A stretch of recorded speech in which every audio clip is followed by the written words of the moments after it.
여러분 안녕하십니까. 누리PD 김준입니다.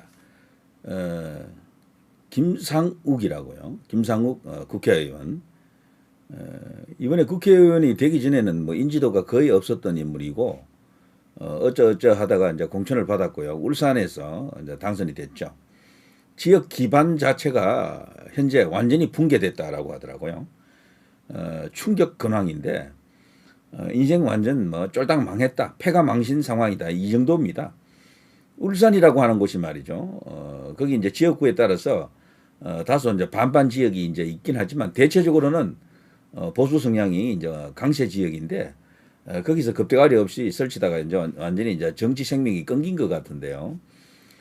결론적으로 제가 미리 말씀을 이제 드리면은 이 김상욱 의원이 갈 수 있는 곳은요 정해져 있습니다. 한동훈에게도 튕겼잖아요. 처음에 탄핵 찬성 1인 시위 김상욱 의원과 악수하는 한동훈 대표 이 당시에는 왔다 우리들 세상이다 뭐 이런 식으로 서로 공감했을 겁니다. 윤 이제 몰아내고 조기 대선 간다. 내가 이제 국민의힘 대선 주자가 된다 이런 생각을 갖고 이 당시에는 동지였었죠. 동지. 그런데 이 김상욱이가 너무 과격한 발언을 계속하는 거죠. 윤 대통령 뭐 완전히 그냥 끌어내려야 된다라는 발언을 여러 가지 좋은 어떤 순화된 표현도 있을 텐데 만일에 기각되어서 직무 복귀하게 되면 죽을 때까지 단식하겠다라고 국회에서 그렇게 언급했던 인물이죠. 이 너무 나가니까 한동훈도 부담이 됐던지 이 손절했죠 지금. 그래 한동훈계에서 지금 떨어져 나가 있습니다. 한 명 떨어져 나간 인물이 이제 김상욱이죠. 그래 한동훈이나 김상욱이나 제가 볼 때는요.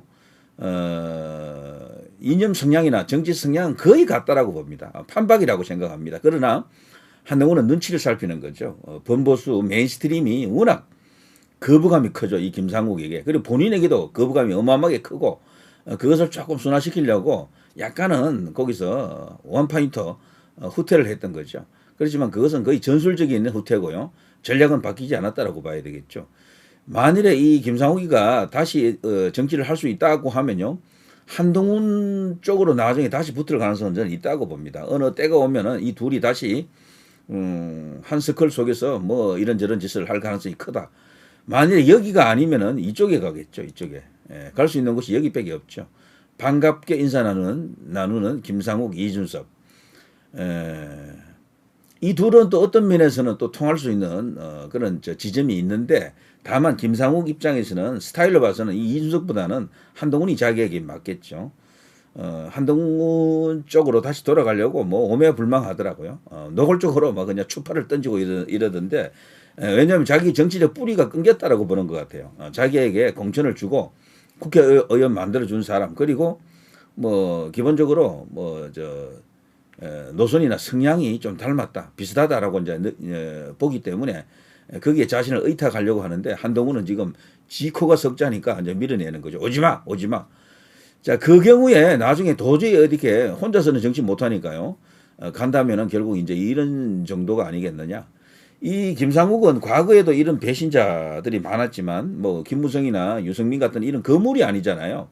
여기는 그야말로 초짜발인데 초선 의원이고 뭐 이름도 거의 없는 인지도도 없는 인물이었는데 오히려 이런 어떤 노이즈 마케팅을 통해서 많이 알려진 그런 케이스죠.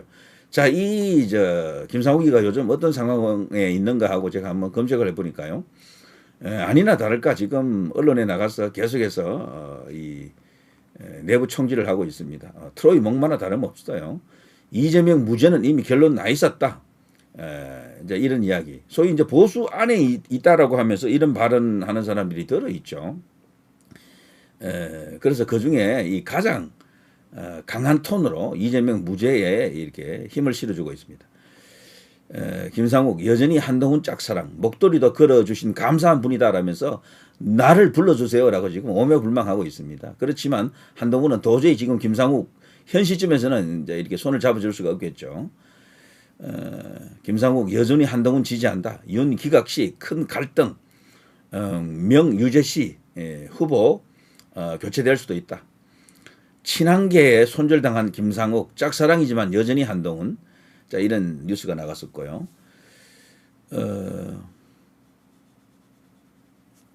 자, 그리고 김상욱 입에서 나온 말 보십시오. 이 그건인데요. 윤 대통령이 복귀하게 되면 2차 계엄을 발동할 것이다. 자기 살기 위해서 충분히 가능한 일이다. 이게 말이 안 되는 게요. 지금 계엄을 내린다 한들 군이 따르겠습니까? 2차 계엄은 저는 불가능하다고 봅니다. 군이 움직이지 않아요. 지금 김용현 장관도 없고 그런 상태에서 누가 그걸 받쳐줍니까? 계엄은 이제 일단 우리 우파의 선택지에서 지워야 됩니다. 계엄 만일 발동한다 손 치더라도 경찰도 따라 움직이지 않을 것 같아요. 제 생각에는. 이제는. 그래서 계엄은요. 과거 김문수 장관의 이야기처럼요. 박정희 대통령이나 전두환 대통령처럼 막 군에서 나왔던 사람들이 할 수 있는 것이지 이 이제 문민 정치인이 계엄을 발동하면 움직이지 않는다라고 하더라고요. 그게 맞는 거 이야기 같습니다. 군은 5년 단임 대통령에게 목숨 걸지 않는다라는 거죠. 왜냐하면 예전에 이제 전두환 대통령이나 그 앞에 박정희 대통령 같은 경우에는 이 항구적인 집권에 대한 그런 기대치가 있었잖아요. 계속해서 집권자로 있을 것 같다라는 느낌이 있었기 때문에 그게 이제 올인해도 되죠. 충분히 자신을 던져도 그 여러 가지 이제 불안 요소가 이제 상쇄될 수도 있고 오히려 출세길이 열릴 수도 있겠죠. 그렇지만 지금은 도박을 해야 됩니다. 그야말로 그 군 자체가요 대통령과 완전 혼연일체가 되어서 진짜 반국가 세력 스탑 스틸 이런 쪽에 완벽하게 일치된 어떤 그 생각을 갖고 있어야 됩니다. 근데 그런 군인이 없거든요. 그냥 단순히 명령을 따르는 정도 갖고는 움직이지 않습니다. 그래서 계엄령 이야기는 이제 우파에서는 하면 안 된다라고 좀 봅니다. 전두환 대통령의 그 계엄령이 사실상 최후의 계엄령이다라고 이제 옛날에 이야기 있었죠. 소설 중에 최후의 계엄령 있잖아요. 자, 그런 이야기들. 자, 배신자 낙인 김상욱 지역구에서 마스크 선글라스 끼고 다닌다. 얼굴 숨기고 다닌다 하더군요. 정말 기가 찹니다. 이런 이야기들이 쫙 나와 있네요. 자, 김상욱이 이게 이제 이 비중 있는 인물이 아니다 보니까 뉴스 자체는 그렇게 많지 않습니다. 여당 의원 대화방에서 탄핵 찬성 김상욱에 징계해야 된다. 그래서 이 김상욱이는 지금 국민의힘 108명 중에 한 명입니다. 딱 한 명으로서 외로운 섬이 되어 있죠. 완전히 그냥 한동훈으로부터 이렇게 비토당하고 있고 국민의힘 본진으로부터도 완전히 그냥 역적으로 지금 평가받고 있죠. 김상국 의원 만장일치 파면을 바란다 이런 이야기들.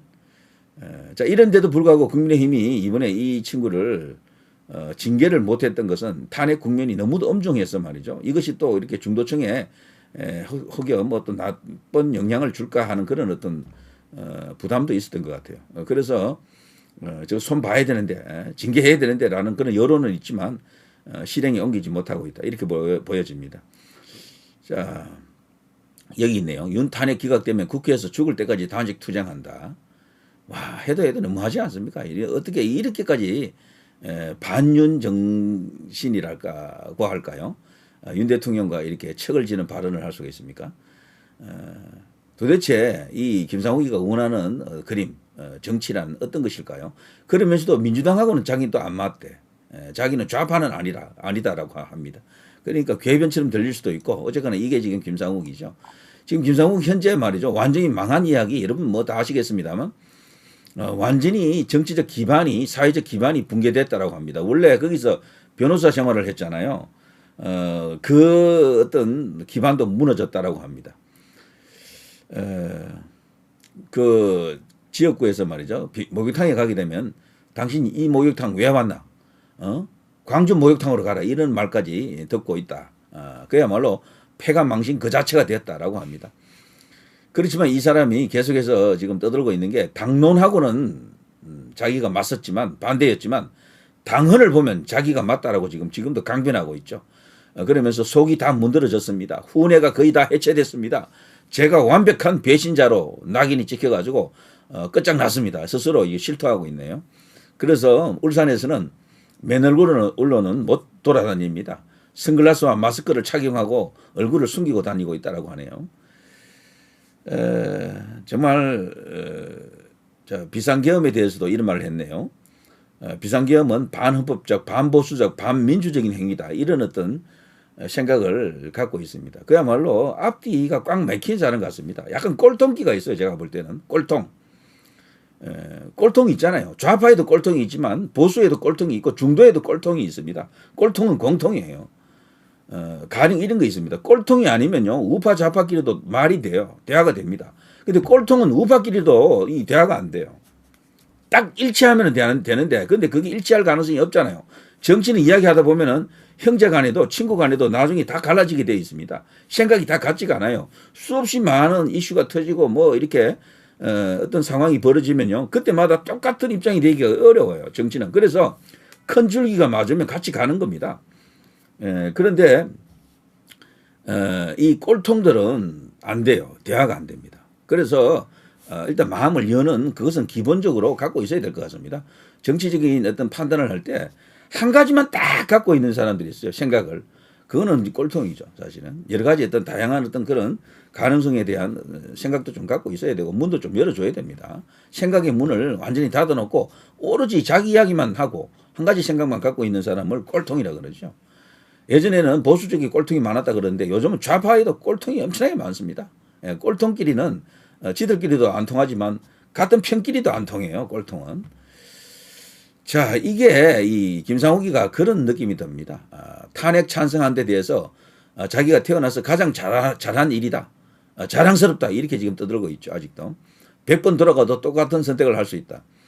이를 엮고 국회의원이 됐구나라고 생각하면 그야말로 이것은 나의 운명, 나의 팔자다. 이렇게까지 자기 자신에 대한 뭐랄까 격려, 스스로 격려하는 거네요. 그러니까 꼴통인 거야 이게. 자, 아무튼 뭐 이런 이야기들. 자, 현재 국민의힘 지도부는 말이죠. 이 김상욱에 대해서 직접적인 대응을 자제하고 있죠. 이것이 갖고는 또 다른 파장을 또 예고해서 그런데요. 그런 상황입니다. 그러면서 이 김상욱 스스로는 각오한 일이다. 어떠한 불명예, 어떤 불리한 어떤 그런 상황도 감수하겠다라고 떠들고 있습니다. 그 나름대로 이게 기질은 조금 있는 것 같은데 이것을 말이죠. 좀 넓은 안목에서 뭔가를 바라봐야 되는데 이런 친구가 뭐 스탑 더 스틸이라든가 뭐 중국 이슈라든가 뭐 반국가 세력이라든가 간첩이라든가 이런 데 대해서는 거의 뭐 인식 자체가 없다라고 봐야죠. 그야말로 유화적 상태다. 그렇게 봐야 되겠습니다. 그러니까 꼴통인 거야 이것도. 자, 정치가 무섭고 잔인하다. 라는 걸 이제 절감하고 있다라고 이제 스스로 실토하고 있네요. 자초한 거죠, 자초. 자, 이게 지금 현재 상황입니다. 자, 한동훈에게 갈지, 이준석에게 갈지, 이준석과는 잘 통한다 그러네요. 자, 한번 지켜보겠습니다. 누리 PD 김준희였습니다.